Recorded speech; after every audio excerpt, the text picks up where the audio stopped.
Bom, pessoal, sejam todos bem-vindos, acolhidos nessa sede que é um movimento, gente de verdade, para quem está vindo a primeira vez, onde toda segunda-feira a gente está fazendo uma reflexão sobre autoaceitação.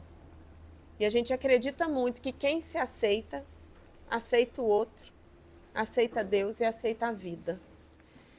E hoje a gente tem essa convidada, né, que é a Diamantina, que é psicóloga, fundadora do programa Reviva, que é esse retiro clínica, né? Porque às vezes a gente fala clínica, as pessoas assustam, né?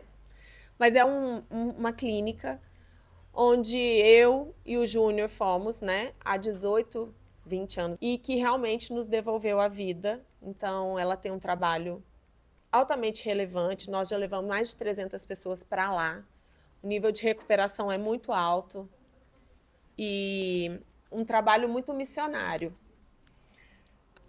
Então, eu espero que vocês possam realmente aproveitar, né, desse momento, primeiro numa escuta, né, e abrir, por isso que a gente fez essa meditação de abertura e purificação do nosso ouvido, né, captando aquilo que precisa chegar no nosso coração para que a gente tenha uma vida transformada, né? E que depois disso, se ficar alguma dúvida, a gente entra num momento aqui de perguntas e respostas. Boa noite. Boa noite. Sempre é bom ver casa cheia, né? A gente num movimento de várias pessoas buscando o bem, né? Então, isso sempre costuma animar a gente a continuar buscando o bem, porque você vê que você não está tão sozinho. Quando a gente fica em casa e vai se isolando, a gente vai tendo a sensação que nós estamos remando sozinhos para uma direção que a gente não sabe para onde que é. E quando juntamos forças e juntamos... Vocês estão ouvindo bem lá no fundo? A gente precisa subir tá? só mais um pouquinho. Eu costumo subir mais durante. Vai aquecendo. Estou aquecendo, só para não assustar também, né? Porque todo mundo também é obrigado a olhar assim, falando. Pois é, então. Começa a fazer linguagem de... né? Então, assim, o tema que a gente trouxe hoje, que a gente acreditou que pudesse nos unir e fazer com que a gente conseguisse ter uma elevação, um crescimento, algumas pessoas que me conhecem já meio que conhecem, mas acaba que sendo apresentado de uma maneira um pouquinho diferente. Então, assim, temos que começar a conceber que nós temos necessidades que são vitais e que na correria do dia a dia, nessa busca atrás de status, reconhecimento, dinheiro, pagar conta, criar filho, nós vamos perdendo essa informação e paramos de nos cuidar. Vamos nos negligenciando, vamos nos deixando para depois. E essas necessidades básicas, quando desrespeitadas, elas vão se transformando em defeitos de caráter, porque elas começam a se tornar uma urgência. E aí a gente começa a descer para um nível mais instintivo, descer para um nível mais límbico, descer para um modo mais físico, fisiológico e animal, né? Então, em vez de evoluirmos, a gente vai regredindo na nossa humanidade. E quando eu me desumanizo, eu tendo a objetificar o outro. O outro passa a ser meu objeto de consumo, que eu o usarei de forma manipulativa para suprir os meus interesses.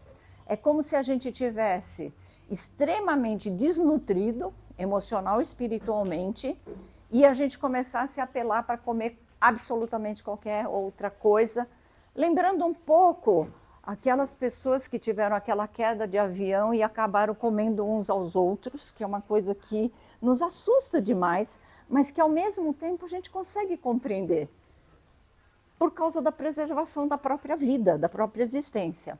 Eu tive num médico alguns anos atrás, e ele foi muito interessante, porque eu falei para ele, doutora, minha unha está muito fraca, tal, e ele falou, claro, o organismo é muito inteligente, ele precisa manter você viva. Se você não estiver vivo, é pior, né? Então, se ele tiver que deixar de nutrir alguma coisa, vai ser sua unha, porque ela não representa vida ou morte. O seu cabelo não representa vida ou morte. Então, a pele começa a ficar feia, a unha começa, o cabelo começa a cair, etc. Então, vamos trazer saúde para esse corpo e tudo será saudável, né? Então, dentro dessa situação, quando eu começo a falar de necessidades básicas, todos nós temos uma necessidade incrível de alimentação. Algumas pessoas conhecem a pirâmide de Maslow, quem não conhecer vai dar uma olhadinha e vai ver que essa parte fisiológica, ela tem que estar suprida, senão eu não consigo subir, senão eu não consigo ir crescendo nessa escala para conseguir reconhecimento, para conseguir sucesso, plenitude e bem-estar. Então, começando pela alimentação, quando eu deixo de me nutrir, quando eu deixo de saciar o que o meu organismo necessita, eu passo a ser uma pessoa que vou consumir em exagero, e a gente sabe que está consumindo em exagero coisas desconexas que não nos alimentam. E é impressionante, porque quanto mais você come o que não presta, mais fome você tem, porque você não está se nutrindo. Do mesmo modo, isso vai acontecer em todas as esferas. Não acontece só com relação na minha relação com o alimento. Ela acontece também com o meu alimento espiritual. Ela acontece também com o meu alimento emocional. Se eu não me nutro, e aí acontece uma coisa extremamente interessante. Do mesmo jeito que eu fico ávido por alimento e começo a atacar fast food, carboidrato, coisas de queima rápida e etc e tal, ou algumas pessoas que vai se viciando na Coca-Cola e dali a pouco está tomando... Eu conheci um cara que tomava 5 litros de Coca-Cola por dia. Por quê? Porque quanto mais você bebe, mais sede você tem. Por que eu citei a Coca-Cola? Porque ela, em especial, é um pouco mais complicada do que os outros refrigerantes, de uma maneira geral, que não tiram a sede. Do mesmo modo que a cerveja. A cerveja é ácida. Ela é diurética, então acaba que dá muito problema para todos nós. Nesse sentido, vamos lá para a alimentação emocional. Quando eu não consigo me sentir nutrido, porque eu acho que as pessoas devem me amar, que as pessoas devem me referendar, que as pessoas devem me validar, eu vou me tornando um dependente de afeto e vou fazendo miséria e aceitando estupidez em cima de estupidez, me violentando os meus valores e muitas vezes sem perceber, outras percebendo. Algumas vezes chamando isso de amor. Num dos livros, a pessoa escreveu assim: e vamos juntos sangrando chamando isso de amor. Né? Quando na verdade não é amor, né? É uma dependência onde eu acabo ficando refém e escravo dessa situação. Para que isso não aconteça, eu tenho que aprender qual é a minha nutrição e aprender a buscar essa nutrição nos lugares onde eu possa obtê-la, onde eu possa conseguir. E às vezes a gente precisa de ela falou que era uma missão, então vou falar um missionário, né? Um terapeuta, um nutricionista, um fonoaudiólogo, alguém do bem, que se propõe a estender a mão para você e te dizer, isso é uma bússola que te guia. Porque a pessoa, como está olhando do lado de fora, como ela não está envolvida emocionalmente na tua questão, ela consegue raciocinar, ela consegue ter clareza do aspecto, ela consegue ter uma visão ampla da tua necessidade e como que isso poderia ser saciado sem que você se lesasse ou lesasse a alguém. Então, no quesito alimentação, eu preciso me nutrir, porque além de eu conseguir me perder para mais, eu posso também me perder para a confusão e também posso me perder para menos. Aquela pessoa que se recusa a se alimentar, né? Que a pessoa possa se alimentar em vez de recusar o alimento. Então é muito impressionante Por exemplo, quando a coisa chega no nível de anorexia, em que a pessoa já está pele e osso, e ela olha no espelho, ela tem uma distorção, e ela se vê gorda, está sobrando pele, e ela está tentando retirar isso também dela. Né? Existem alguns casos que eu já atendi nesse sentido, e é extremamente doloroso, é extremamente difícil a gente conceber uma pessoa se matando dessa maneira, porque o organismo chega no momento que entra em colapso. Ele não suporta as loucuras da nossa cabeça. Então, essa nutrição mental é de fundamental importância. E no corre-corre do dia a dia, nós vamos deixando para depois. Porque a conta é mais urgente, porque o advogado é mais importante, porque o aluguel, porque a casa para comprar, porque o carro, porque o avião, enfim. Essa necessidade, que se parece necessidade, não passam de desejos. E nós estamos numa época e numa sociedade onde a mídia tem transformado desejo em necessidade. A gente não tem vontade de comer, a gente tem vontade de McDonald's. A gente não tem vontade de comer, a gente tem vontade de pizza. A gente não tem... Então, assim, isso está desvitalizando você enquanto pessoa, está desnutrindo aquilo que eu falei. Quanto mais você bebe, mais sede você tem. Quanto mais você come, mais fome você tem.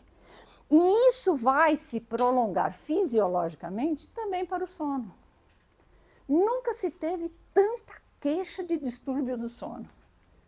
Uns dormem demais, uns não conseguem dormir, e outros dormem, acorda, dorme, acorda, dorme, acorda, dorme, acorda. Então é uma confusão. Isso quando não dorme e tem pesadelos e mais pesadelos e mais pesadelos. Então, assim, a vida de quem costuma ter pesadelos está virando um pesadelo, porque a pessoa não consegue descansar. E nós precisamos descansar para poder ser produtivo no dia seguinte. Eu tenho uma pessoa que estava estudando, e eu falei para ele, não, cara, você vai ter que parar. Esse sábado você vai tirar para descansar. Você vai olhar para você e você vai relaxar. Porque se eu for dando input, é igual ao computador. Você manda input, manda, o computador trava.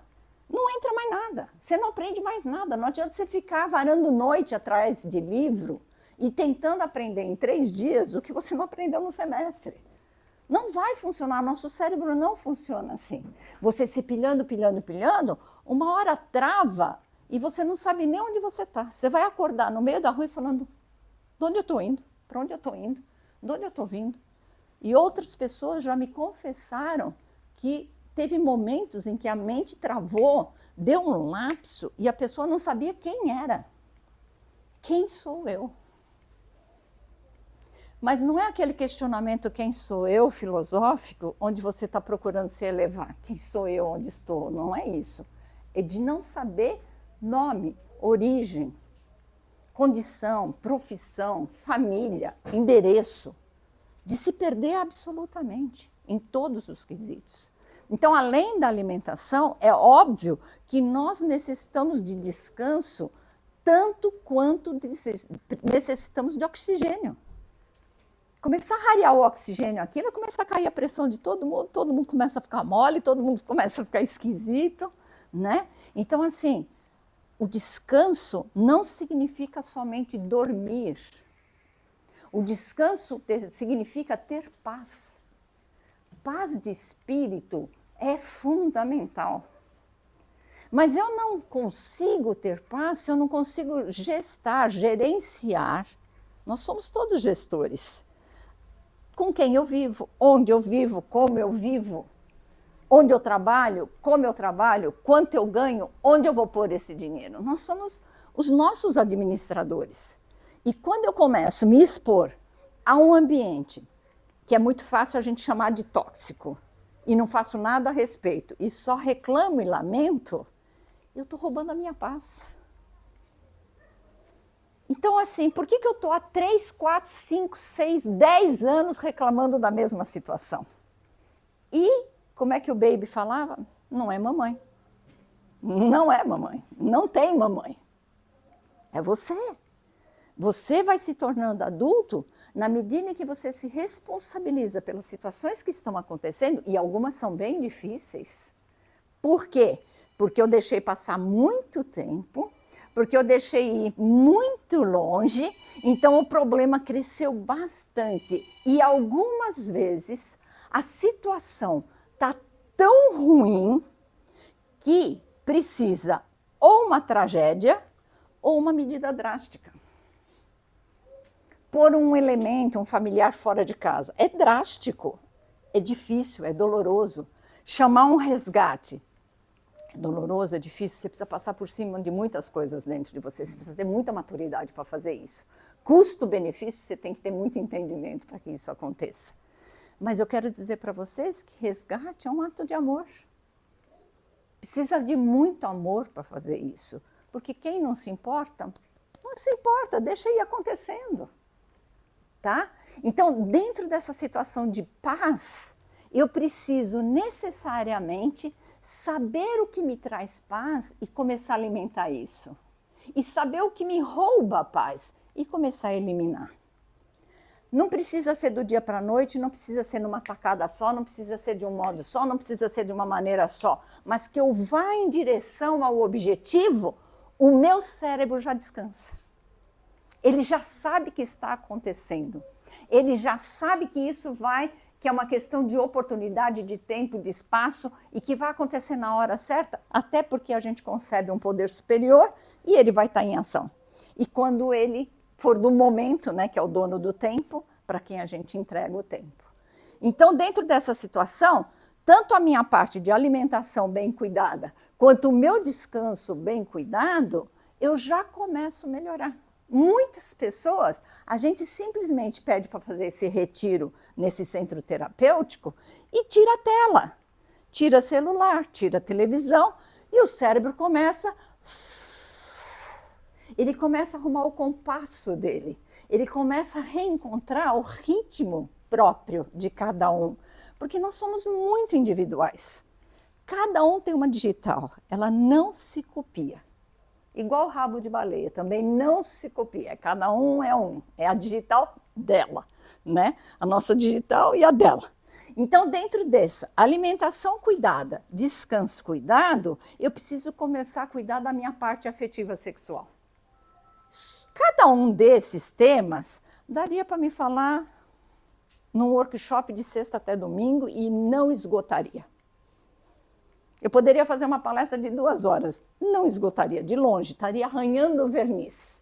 Quanto mais 5, 10, 15 minutos dentro de uma palestra maior, né? Então, a parte afetiva sexual, eu posso dar um exemplo que eu gosto muito de um livro que eu estava lendo, que 2 monges foram para os Estados Unidos fazer umas palestras e num momento, num auditório imenso, uma senhora levantou a mão e falou assim, monge, e sexo? E o de 20 anos de monastério tirou o microfone do que tinha 12, 16 anos e falou assim, faz 20 anos que eu estou em gozo, o que é sexo mesmo? Você pode sublimar, você pode se elevar. Não estou falando para não praticar, não é isso que eu estou dizendo. É que se não for saudável, é melhor ficar sem. Porque vai ser pior do que a Coca-Cola, eu garanto para você. Porque não vai sobrar estima. Você não vai ter nenhuma autoestima. Principalmente quando você se condena. Porque logo depois vem a vergonha, a culpa, a desesperança. E você fica se sentindo e se xingando. E começa a ver esse conflito interno e essa briga interior, onde você vai começando a perder o amor próprio. Então, quando eu falo de afeto e sexualidade, eu estou falando de amor próprio.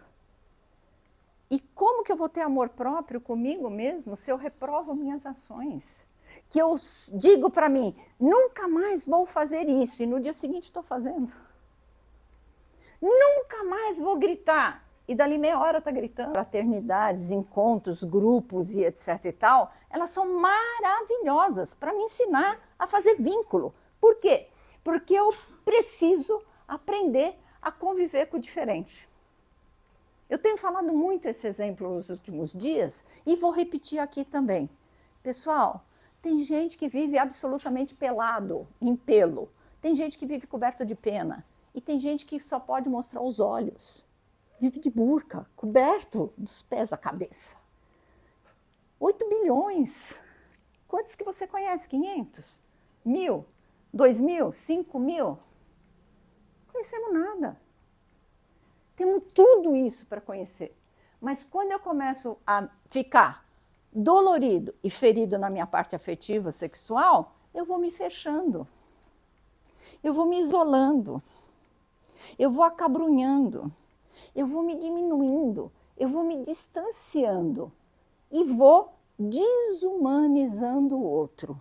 E objetificando pessoas. E tudo passa a ser do meu domínio e do meu império. Então, como que eu vou poder ser feliz? Se eu sou feliz no meu encontro com o meu próximo, que é onde eu me encontro, me acho e te vejo. Então, como é que eu vou chegar para você e falo, eu vejo você? Porque eu não vou estar vendo. Não vou estar vendo, não vou estar ouvindo, não vou estar sentindo. Quantas vezes a gente sente exatamente isso? Que você está falando com uma pessoa que não está te ouvindo. Que mal e porcamente escuta um ruído que vem de você. E que quando você termina de falar, ela fala uma coisa como se você não tivesse falado absolutamente nada. Né? Então, assim, treinar a nossa escuta, desobstruir nossa mente para a gente poder escutar o nosso próximo. Porque ali pode estar a tua resposta, que você está desprezando porque está no isolamento. Muitas vezes a gente faz isso porque durante a alimentação eu transformei isso num defeito de caráter, que é a gula. Muitas vezes o meu descanso eu transformo de uma maneira, sem perceber, vou caminhando, sem me dar conta, para preguiça. Preguiça mental. Eu tenho visto as pessoas com uma preguiça mental horrorosa. A pessoa não quer mais pensar, ela quer que você pense por ela. Ela quer que você ponha pronto, bife cortado, mamãe, né? De novo, né? Buscando mamãe. Uma vez eu estava para dar alta para um paciente meu e eu falei, cara, se você tivesse melhor espiritualmente, eu ia te dar alta. Você está ótimo nisso, ótimo nisso, ótimo nisso, ótimo nisso. Aí ele parou, fez aquele silêncio, ele ficou me olhando e eu falei, pois não. E ele falou assim, o que eu tenho que fazer? Eu falei, espiritualidade é seu, é pessoal, é na maneira que você concebe. O que é conceber? É deixar entrar, é deixar frutificar. E se eu estou fechado, eu não me abro. E eu vou caminhando para a direção de acreditar que eu me basto, o que não é verdade. Não é verdade. Eu me encontro em você. Ali, se eu souber o meu limite, eu consigo respeitar o seu limite. Quando eu acho que eu sou único e total, eu não consigo. Eu não consigo me realizar espiritualmente. Eu não estou falando de religião. Espiritualmente, onde 2 ou mais estiverem, a gente pode conversar. Quando eu começo a falar sozinho, a coisa começa a ficar preocupante em psicologia. Porque quando eu começo a conversar daqui para aqui mesmo, o meu marido morou numa cidade muito pequenininha que tinha uma rádio e o cara anunciava exatamente assim, aqui estamos em Pitangui, irradiando daqui para aqui mesmo. Né? Era uma rádio muito pequena. Né? Então, assim, quando você começa a irradiar daqui para aqui mesmo, você começa a achar, como se fosse num jogo de xadrez, que as brancas sempre ganham. Porque é as brancas que começam. Então, se eu não conseguir cuidar da minha alimentação, se eu não conseguir cuidar do meu descanso, como é que eu vou cuidar da minha parte afetiva sexual, que é complexa? E aí as pessoas estão cada vez mais confusas, achando que quer amar todo mundo sem conseguir se amar, sem conseguir esse amor próprio. Então, que comece por mim. Que comece por mim. Quando eu me nutrir, eu terei o que te dar. Se eu não me cuido, eu não tenho como cuidar. Porque eu não tenho o que dar. Eu sempre brinco com as pessoas, eu posso até mudar hoje, né? Eu sempre peço para me ensinar chinês, porque é a língua mais complicada. Então, você me ensina francês? sabe francês? Não tem como me dar. Não tem como, né? Mas nós temos uma companheira que vai saber em breve, né? Então não posso mais falar chinês, vou ter que arrumar outra língua. Ah, tem uma língua chamada Tersami. Tem 2 pessoas no mundo que falam essa língua. Quando elas morrerem, acabou. Fica lá do outro lado, na Rússia. Aí eu estava brincando com o paciente, falei para ele, olha, que tal se aprender essa língua? É única, você vai ser bem exclusivo, né? Ele falou, mas qual a utilidade?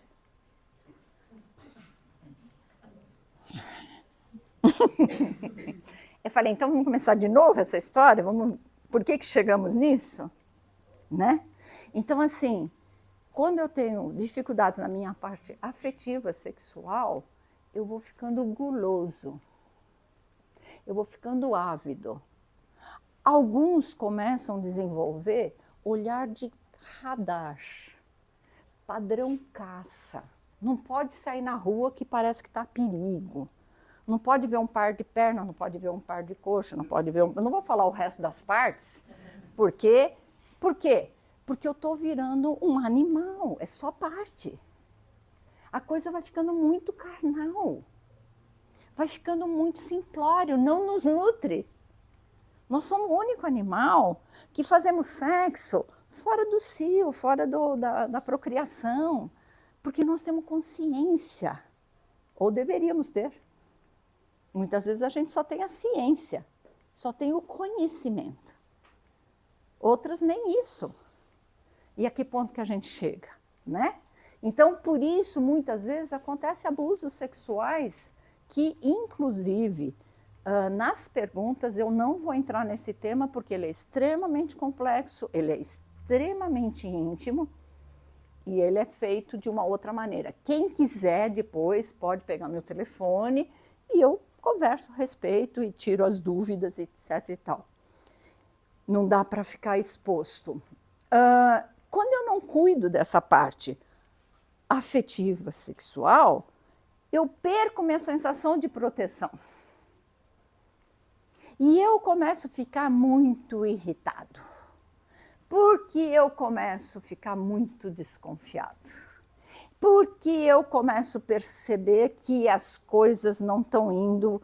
Eu paro de conseguir lidar com as minhas frustrações.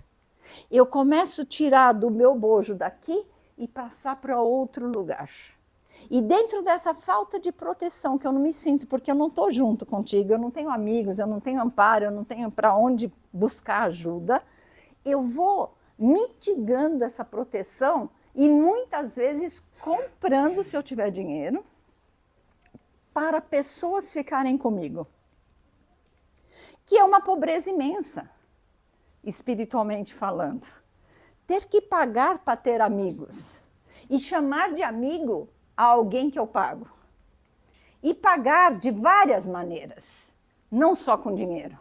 Às vezes com sexo, às vezes agradando, às vezes doando e deixando permanecer da minha casa, compartilhando, né? Então, assim, existem muitas formas de eu comprar as pessoas e não deixar elas livres, porque como eu não tenho amor próprio, como eu não me sinto protegido, eu preciso de pessoas ao meu redor, e aí eu vou sendo sedutor, fingindo que gosto, fingindo que quero, dizendo sim quando eu queria dizer não.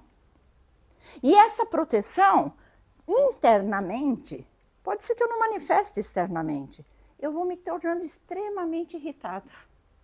Eu vou me tornando extremamente intolerante, crítico de pensamento, mas eu posso ser um crítico, um raivoso, polido,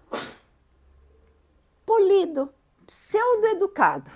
Eu uso a educação como uma forma de não manifestar a minha raiva para mostrar o quão superior eu sou, para mostrar como que eu dou conta. Eu não vou me rebaixar. Eu não vou dar esse gosto para ele. Eu não vou demonstrar que ele me atingiu. E aí a gente chega num outro defeito de caráter, chamado orgulho, que é uma imagem que eu transmito para o mundo, porque eu vou continuar me relacionando, quando eu não me sinto abençoado, quando eu não me sinto digno. E muitas vezes eu não me sinto digno porque eu não admito que sou humano. Simples assim. Somos falhos. Nós aprendemos muito mais errando do que acertando. Agora, que erros que não são possíveis? Sair com o carro a 170 km por hora na Fernão Dias no meio de uma chuva, porque hoje a Thelma estava trocando a pulseira do relógio e tinha um cara falando que estava com o amigo dele e que o amigo dele estava a 170 por hora na Fernão Dias e bateu o carro. E que ele tinha visto Deus. Porque ele só arranhou a mão e perdeu o relógio. Ele estava lá comprando um relógio. Cara, 170 km por hora numa Fernão Dias, meu, é falta de amor à vida. É falta de preservar a sua. E, portanto, como é que você vai preservar a do outro? Né? Então, assim, nós temos que começar a ter esse carinho e esse cuidado. Algumas pessoas que não conseguem se sentir dignas nem abençoadas, elas às vezes passam a proteger mais os animais, não que eu não acho que deva proteger, deve proteger, mas em detrimento de não proteger pessoas. Ela está mais associada aos animais do que aos da sua espécie, né? Porque toda espécie protege a sua espécie. Eles podem brigar entre eles, mas se tiver entre nós e um outro predador, ele vai proteger a espécie dele. E nós também temos que nos proteger. Então, quando eu não consigo fazer essa proteção, eu vou ficando irado, irritado, intolerante. E tem uma metralhadora aqui que é muito crítica e julgadora. Porque quando eu estou criticando alguém, eu já me sinto superior. Porque, afinal de contas, ele é o erro e eu sou o acerto. Aí dá um alívio na consciência. E aí eu não preciso fazer nada a respeito. Fica tudo certo. Essa conta não fecha, tá, pessoal? No final do mês ela não vai bater. Você enganou por uns minutos o teu cérebro, mas ela vai dar continuidade. No outro momento ela vai aparecer. Sentimento ilhado, morto amordaçado, volta a incomodar. Isso é fato. Isso é uma verdade. Quando eu não consigo me proteger e quando eu não consigo me sentir abençoado, tá? Eu também não consigo abençoar. Eu não consigo amar. Eu não consigo cuidar. Eu não consigo zelar. Porque eu não tenho o que dar. Dentro dessa ordem do orgulho e da dignidade, eu não me sinto digno. Eu não me sinto merecedor. Então, vem oportunidades e o que eu faço? Recuso. Me saboto. Deixo passar. Com medo, achando que eu não vou dar conta. Então, eu entro nas situações como se eu estivesse de costas. Então, uma menina linda, maravilhosa, inteligente me dá bola e eu não acredito que ela está olhando para mim. Eu tenho uma paciente que é muito autoritária e mandona e eu falei para ela assim, cara, como você gosta de mandar? Ela fez, gosto mesmo. Eu falei, então, mas você não pode mandar no pensamento do outro, você não pode mandar no sentimento do outro, você não pode mandar na ação do outro. O único pensamento que você pode mandar é no seu, você pode mandar nas suas emoções e você pode mandar nas suas ações. Ela falou, nossa, é mesmo. Eu fiz, então por que está perdendo tempo? Mandando no outro? Tentando o que você não vai conseguir? Porque quando você fica tentando mandar no outro, você está perdendo tempo. Você não vai conseguir. Você não vai, porque isso não é permitido. Você não tem esse poder, você não tem essa capacidade. E isso não te dá amor próprio, isso não te dá dignidade, isso não te dá autoproteção, isso não te dá sentimento de segurança. Todos nós precisamos nos sentir seguros. E é incrível, porque o ser humano, nesses 8 bilhões, tem gente que ama ir para a montanha-russa. Ele se sente seguro. Ele quer ir na maior montanha-russa do mundo. Tem gente que só de olhar já vomita. Não dá conta. Não consegue. Então, segurança é extremamente relativo. Tem gente que anda de balão, tem gente que pula de paraglide, tem gente que pula de paraquedas, tem gente que nem se atreve, nem vai ver. Tem gente que não entra em avião. Tem gente que não entra no mar. Tem gente que faz mergulho. Tem gente que faz caça submarina. Então, isso tudo está na segurança. E da onde vem isso? Do meu pensar.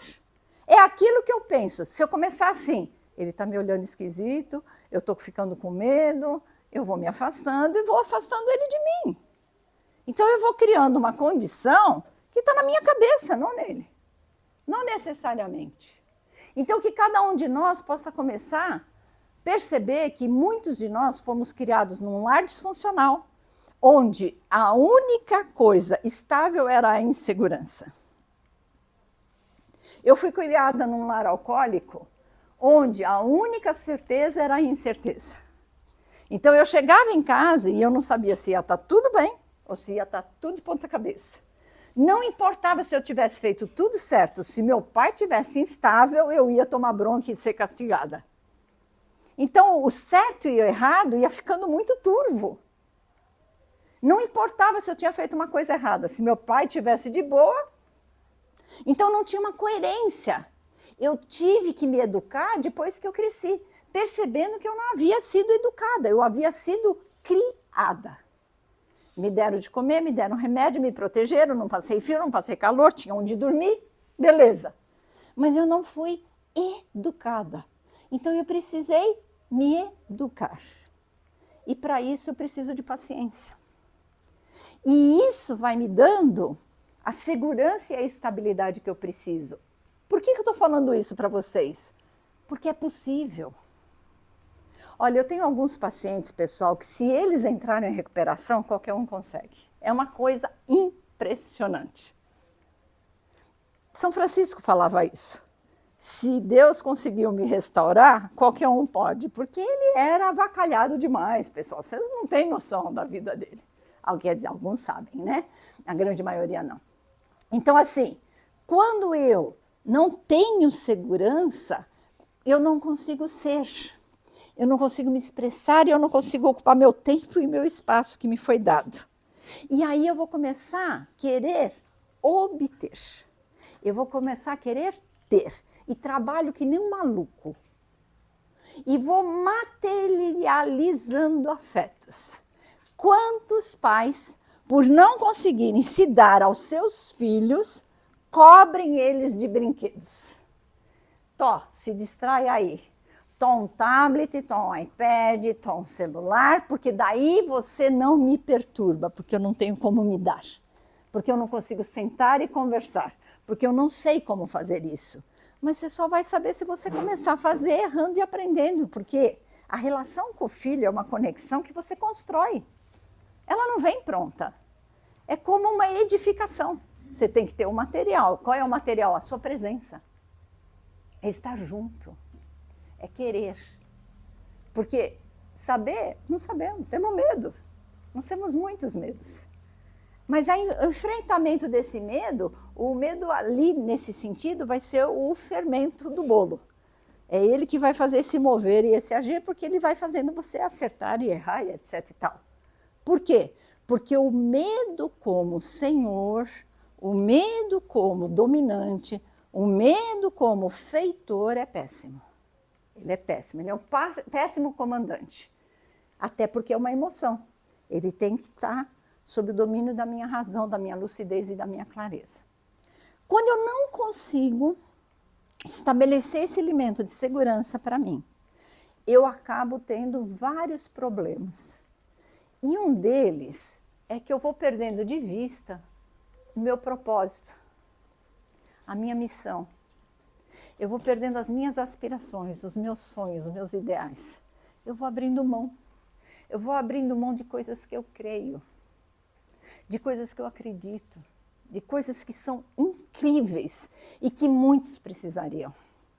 As minhas plantas começam a morrer, os meus animais começam a dar, eu começo a deixar de cuidar da minha casa, eu começo a deixar de cuidar da minha higiene, enfim, eu vou abrindo mão dos meus ideais.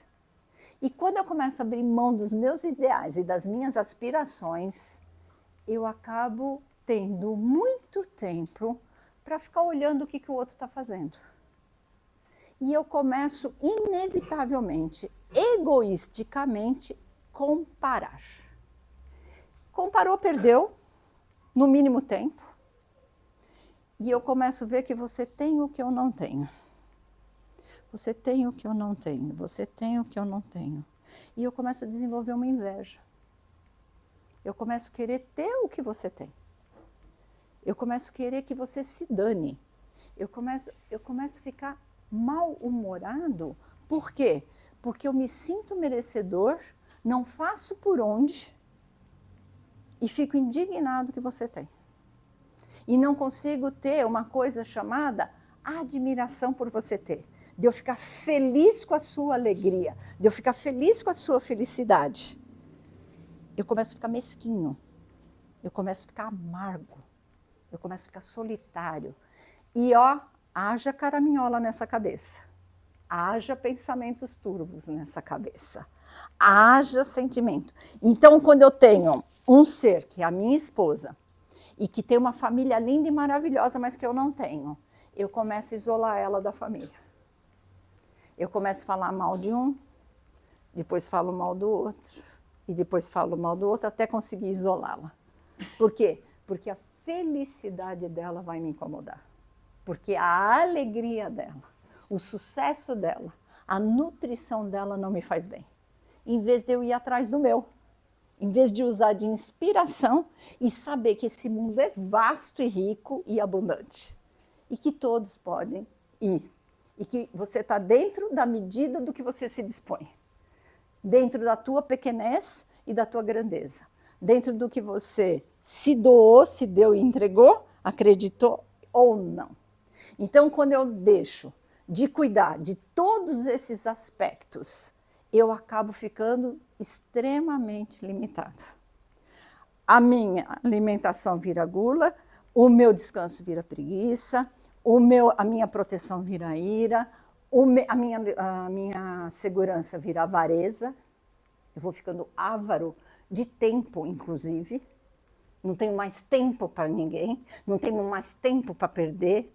Uma vez uma paciente chegou para mim e falou assim: ai, Diamantina, estou com uma preguiça de conversar com as pessoas. Eu falei, então, isso pode ser bom e pode ser ruim. Quando eu começo a ficar seletivo, eu posso estar me elevando e querendo escolher otimizar o meu tempo. Mas quando eu faço isso de forma arrogante, quando eu faço isso em forma de desprezo, eu estou me atrasando e atrasando todo mundo. É como se a gente estivesse numa enorme embarcação e essa pessoa começou a remar para trás. Todo mundo remando para frente e ela remando para trás, puxando para trás, né?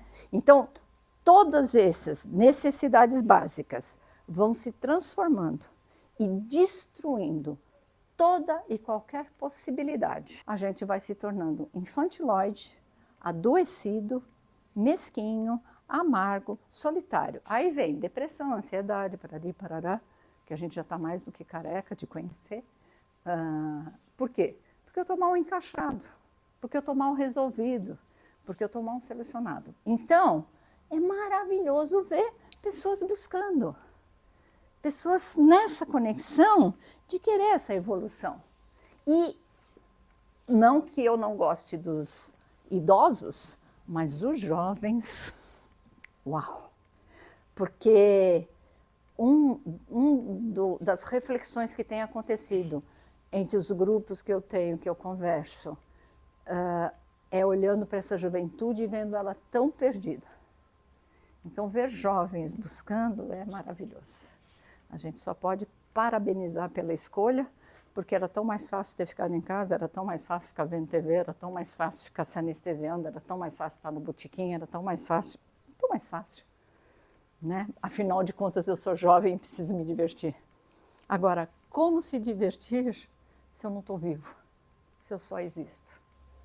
Então, que vocês possam viver, e viver em abundância, porque o banquete é farto. Então, quero encerrar minha fala aqui, devolver a coordenação e permitir, então, que algumas pessoas possam fazer as perguntas. Bom, eu vou começar com a pergunta, porque eu acho que tem tanta gente aqui que às vezes fala assim, já que eu quero começar, mas eu não sei por onde, né? Eu adorei a palestra e tal, mas eu quero entender por onde. E aí, quando ela falou sobre essa coisa de a gente ser criado em lares disfuncionais, aonde nós somos criados, né? Claro que os nossos pais fizeram o que davam conta, mas nós não fomos muitas vezes educados, né? Então, meu pai com a minha mãe fizeram uma parte boa, mas faltou uma coisinha ou outra, e aí fui lá ser educada. Eles estão no online. Ai, assim, vocês foram top. E aí eu lembro de uma outra amiga minha que ela foi para o Reviva e ela falou assim, já que agora eu entendi que eu era uma sobrevivente, porque ela veio realmente de um lar muito disfuncional. E ela falou assim, a minha mãe me criou, mas agora eu estou realmente aprendendo a amar. Porque o que eu aprendi foi a depender. Né? E essas distorções, enfim, disfuncionalidades que vão acontecendo. Então, quando ela falou, né, ainda é tempo, né, porque eu só tenho um amor que me machuca, eu só tenho um amor que gera desencontro, eu só tenho amor que gera dor. São padrões recorrentes de desafeto, né, de insucessos nas relações, que é onde a gente realmente vê o nosso nível evolutivo, e, enfim. Então, eu gostaria de começar com essa pergunta, porque às vezes as pessoas falam, por onde que eu começo? Né? Eu já percebi que eu estou cansada de me machucar, mas eu não sei por onde eu começo. Às vezes, não só na clínica, mas aqui dentro da cidade, nós temos os grupos, mas eu queria que a Diamantina pudesse falar um pouquinho por onde eu começo. Pessoal, essa é uma pergunta muito ampla. Por quê? Porque cada um tem uma necessidade, cada um está esbarrando de um modo diferente e cada um também tem que perceber qual recurso tem, né? Porque não basta só eu querer, não basta eu só desejar. O desejo é forte, mas não basta. Ele requer ações. E se eu estou limitado nas minhas ações, tá? Eu tenho pedido para alguns pacientes meus, quando eles não conseguem ter essa reflexão, eu falo assim, escreve uma redação para você não precisa apresentar para mim, fiquei tetraplégico. E aí? E agora? Você não pode mais oferecer o que você produz, na verdade você vai dar só trabalho, porque alguém vai ter que cuidar. E se não tiver dinheiro, complica a situação ainda mais, tá? Porque não dá nem para pagar para alguém cuidar, tá? Então, fiquei tetraplégico. Começa daí. O que você tem para oferecer para o mundo? Olha que olhar. Olha que sorriso. Nós temos muito para oferecer. Olha que aconchego. Olha que acolhimento. Nós temos que começar a dar valor nessas questões. E levar isso adiante, entendeu? Eu tenho que começar fazendo o melhor que eu posso dentro do que eu tenho. Não tem outro caminho para começar. Só que o orgulhoso acha isso pouco. Ele quer inventar a pólvora. Ele quer ser o primeiro astronauta a pisar na Lua. Ele quer ser a primeira bailarina do municipal. Pode com 60 anos, não vai rolar. Não vai dar certo. Então, o orgulho começa a exigir de você coisas que você não tem para dar. Então, começa pela humildade. A humildade cai bem para qualquer um. E a gente pode até marcar um futuro encontro para falar de humildade, né? Porque a gente às vezes confunde humildade com pobreza financeira. Ele é de uma família humilde. Não. Ele pode ser super orgulhoso e ser pobre, né? E tem muitas pessoas que são extremamente ricas e são super simples e humildes. Então, assim, uma coisa não tem a ver com a outra. Ele é muito humilde. Não, ele é subserviente. Ele tem uma estima tão baixa que ele está pagando para existir. Então, ele precisa prestar o tributo dele para poder passar pelo mundo e ninguém percebê-lo. Ele quer ser invisível. Quantas pessoas estão tentando ser invisível? Né? Então, assim, se eu não começar com o que eu tenho, tá? Fazer o melhor que eu posso naquele momento, se eu não estou conseguindo, é hora de pedir ajuda. É hora de pedir ajuda. Ou para um mentor espiritual, qualquer que seja ele, de acordo com a sua religião, ou para um terapeuta, ou para um... Enfim, algo ou alguém que esteja acessível ao seu status quo, onde você possa receber esse benefício, né? Dentro das irmandades, Alcoólicos Anônimos, Neuróticos Anônimos, que eu super recomendo, Amor Exigente, tá? Você pode pegar a figura da madrinha, do padrinho, que são pessoas que estão lá há mais tempo e que vão te conduzindo, que vão dando os passos, estudando com você os passos e tudo mais. Então, tem muita literatura dentro das irmandades e tem muita gente lá para abraçar vocês. Agora, vou dizer uma coisa. A pessoa que já perdeu o senso de proteção, ela vai achar que tudo é muito lento. Ela vai uma vez e diz, não funcionou. E não vai funcionar mesmo. Tem aquele cara que é o eterno principiante, né? Nas Irmandades tem uma coisa chamada 12 passos. O meu marido fala que tem pessoas que fazem 12 passos, 3 pulinhos, 5 cambalhotas, 10 piruetas. Aí não funciona, entendeu? Não funciona. Quando eu começo a fazer muitas coisas ao mesmo tempo, tem uma frase que eu acho que define muito isso. Quem muito abraça, pouco aperta. Porque você não se dedica a nada. 19 ofícios, 20 desgraças. Eu conheci uma pessoa que tinha 7 profissões. Não conseguia se realizar em nenhuma delas. O eterno estudante. Aquele que não quer se formar porque não assume a responsabilidade de ser profissional, porque o orgulho não permite que ele erre. E não tem como você começar acertando. Você vai ser estagiário. Você tem que começar. Pessoal, eu faço uma brincadeira que é séria, que é assim. A única coisa que começa por cima é buraco. O resto tudo começa de baixo. E de baixo por orgulho, porque não é de baixo, é do início. O orgulho é que diz que é de baixo. O orgulho é que diz que é pouco. Eu tenho uma paciente que comprou um apartamento e ela tinha dinheiro para fazer a escritura do apartamento. E ela falou, não, esse dinheiro da escritura, agora que eu comprei o apartamento, eu vou para Fernando de Noronha. Eu fiz, mas não mesmo. Você vai fazer a escritura, porque se a pessoa que te vendeu morre, você vai arrumar uma dor de cabeça tremenda. Ela falou, não, mas eu estou precisando ir para a praia. Eu fiz, tem Santos, São Vicente, Mongaguá, tá tudo aqui, tá cheio de praia. Aí ela foi para Santos, depois foi para São Vicente, depois foi para Ubatuba. Ela aproveitou uma semana, foi passando de praia em praia, porque ela estava inconformada. Porque tinha que ser Fernando de Noronha, não era praia, era Fernando de Noronha. Então, quantas vezes a gente já foi obsessivo? Quantas vezes a gente já foi obcecado? E quão caro a gente pagou?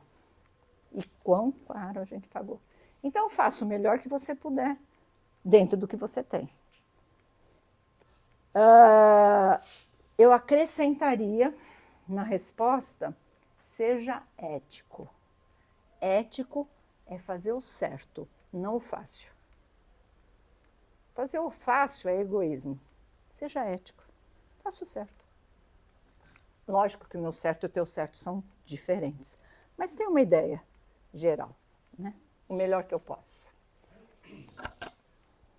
Bom, gente, se alguém quiser perguntar, só vou pedir para a pergunta ser mais objetiva, porque eu tenho que repetir essa pergunta aqui para ir para o microfone do online.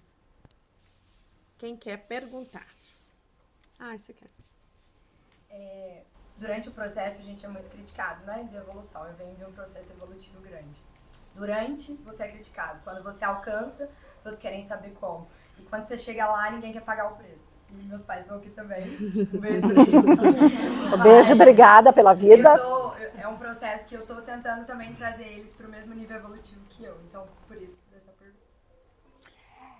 Eu acho que cabe bem uma história que eu aprendi muitos anos atrás, que vem do Japão, né? Os japoneses sempre comeram peixe cru. E óbvio que você vai pescando na costa, na costa, vai crescendo, crescendo. A população começou a acabar os peixes nas costas na praia, né? Então, eles começaram a pescar um pouco mais adiante. O que começou a acontecer? Eles pescavam, trazia, o peixe chegava fedido. Então, começaram a levar tanques para pegar água, para pôr os peixes para eles não chegarem fedidos. Não funcionou com a água normal. Então, eles começaram a pegar água do mar. Então, ia com o tanque vazio, enchia com água do mar e trazia os peixes. E os peixes chegavam sem sabor. E eles não estavam entendendo. Estava tudo reproduzido, estava tudo para dar certo e não estava funcionando. Então, uma pessoa falou assim, não está recriando o habitat, né, onde eles vivem. Então, vamos começar a pôr nesse tanque tubarão, raia, enguia, né? Tem que colocar. Aí chegava muito pouco peixe. Então eles começaram a diminuir o tamanho do tubarão por um volume de peixe. E deu certo. Os que sobreviviam eram saborosos. Está cheio de tubarão por aí. Tem uma seleção que é natural. E tem a capacidade de cada um assimilar. Eu fiz essa palestra para vocês. Alguns não assimilaram muito, mas eles assimilaram o tanto que podiam. E ok. Então dá para fazer palestra para 1, dá para fazer palestra para 2, dá para fazer palestra para 100. Cada um vai assimilar de acordo com a sua possibilidade e o seu recurso. Respondeu? Quem mais? Eu. Pode falar. Até o buraco tem um esforço. Por quê? Porque através de um pedreiro existe uma fundação. E essa fundação exige um esforço para chegar até a casa. Por isso que eu contei do tubarão. Tem o tubarão. Se você não quer pagar o preço, é ok. Uma vez uma pessoa perguntou para o Osho, Osho, eu tenho muito rancor de um familiar meu, X, tá? Só que eu não quero perdoar. E o Osho, muito calmamente, virou para ele e fez assim, então não perdoe e sofra.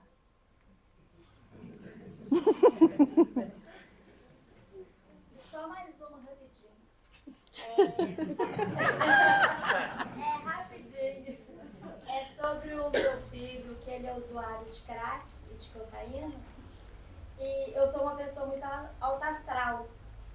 Eu sou muito, assim, eu chego em casa muito alta astral.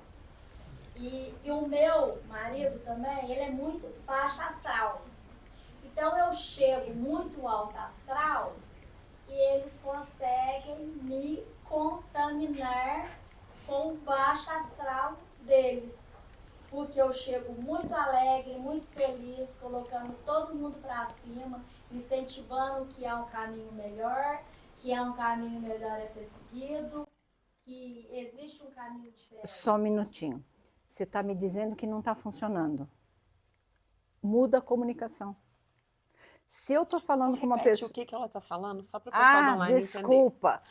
Quando você tem um filho que não está conseguindo entender o que você está falando, porque ela é uma pessoa de muito astral elevado, o marido é muito pessimista e o filho está no uso de químicos. E ela não está conseguindo. Então, o que tem que ser modificado é a forma como eu comunico. Se vocês falassem francês, eu teria que estar aqui falando em francês. Eu não deveria estar falando em português.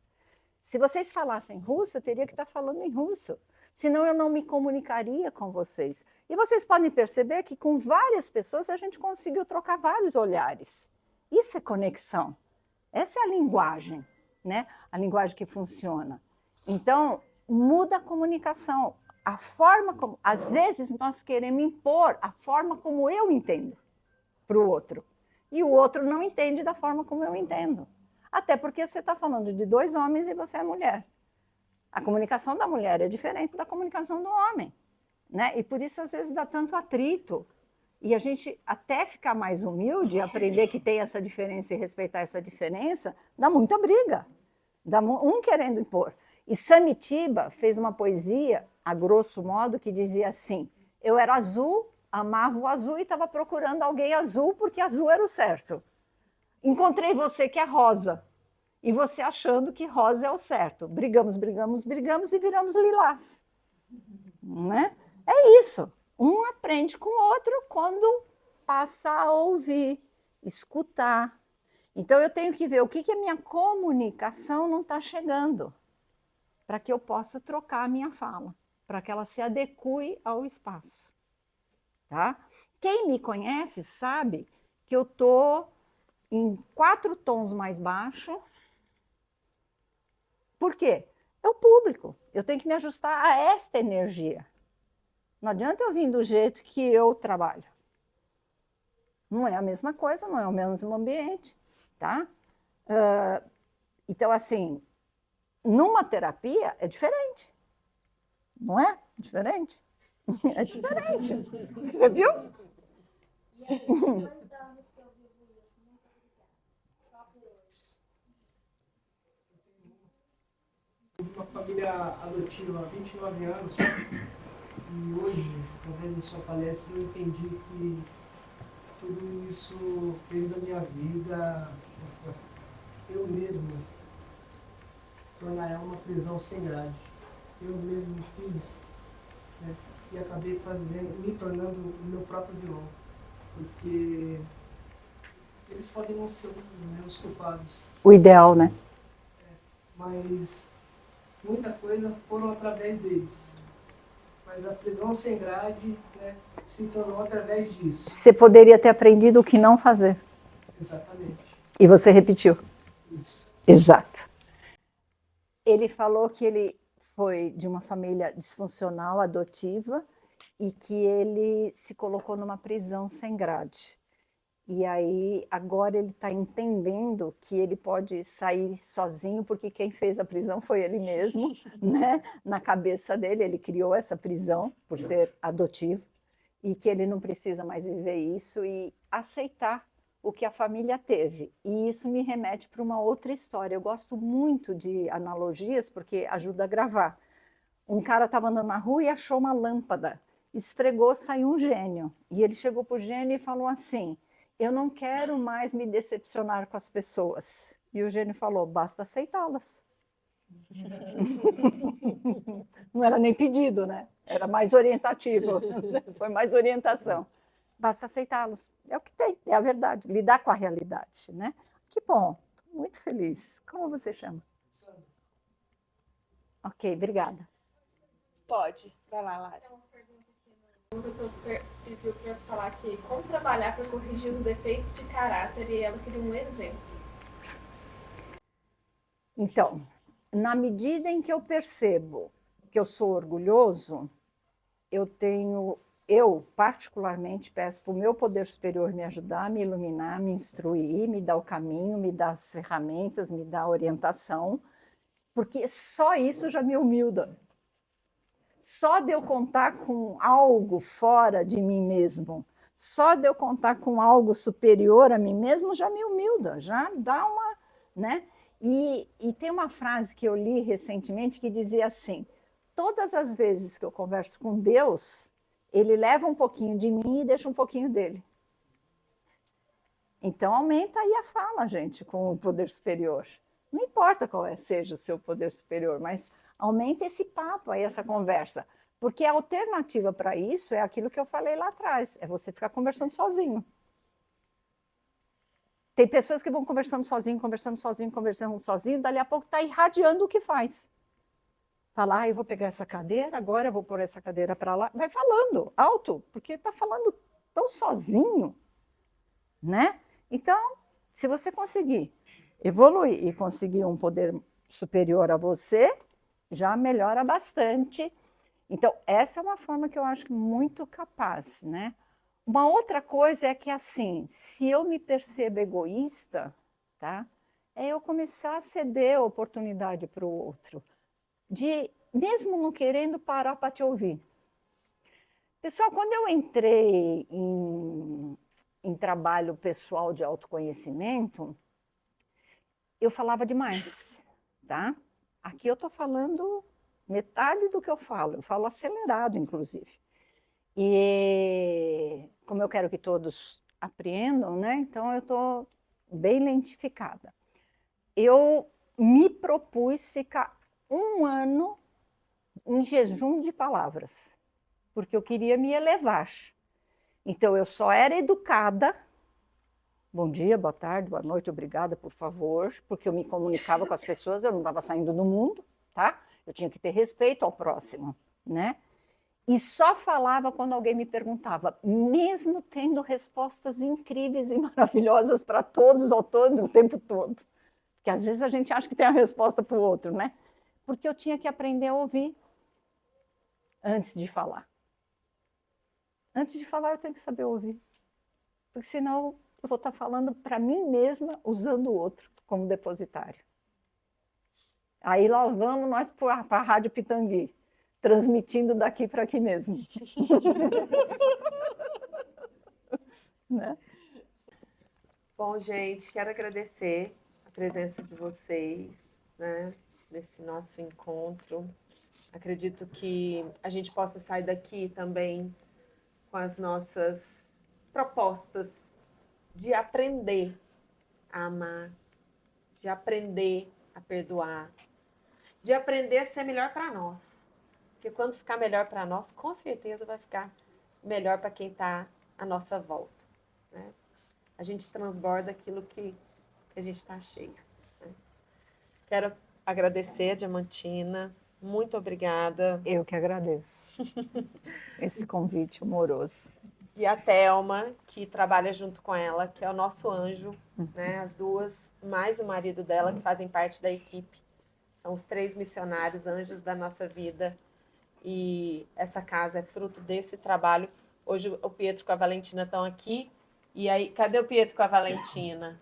E aí eu falei com eles, tem que ir no Gente de Verdade. Ah, mãe! Falei, tem, porque hoje vocês vão ver quem que fez essa família acontecer.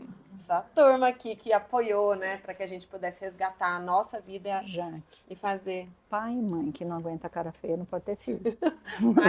Pai e mãe que não aguenta cara feia não pode ter filho. É isso que ela está falando. Não pode, não. Mas estão aí, vendo o movimento, e é isso, né? Então, uma salva de palmas.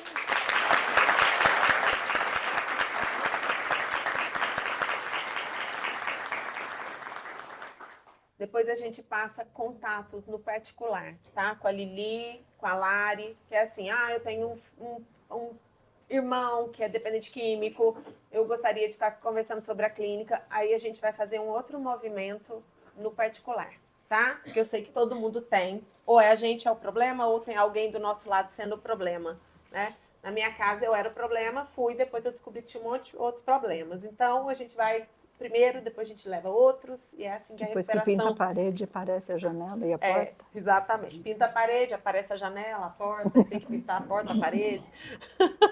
E é isso. Então vamos fazer a oração da casa, pessoal? Vamos fechar os nossos olhos e agradecer. Porque realmente renunciamos um tempo. Fizemos uma pausa, e pausa é movimento. Então, esse movimento que é olhar para nós, fazer pequenos, grandes ajustes necessários para que a gente possa viver em abundância. Oração. Deus em mim, Deus por mim, Deus em tudo e Deus em todos. Respira. Deus em mim, Deus por mim, Deus em tudo e Deus em todos. Respira. Deus em mim, Deus por mim, Deus em tudo e Deus em todos. Vamos com Deus e uma boa semana.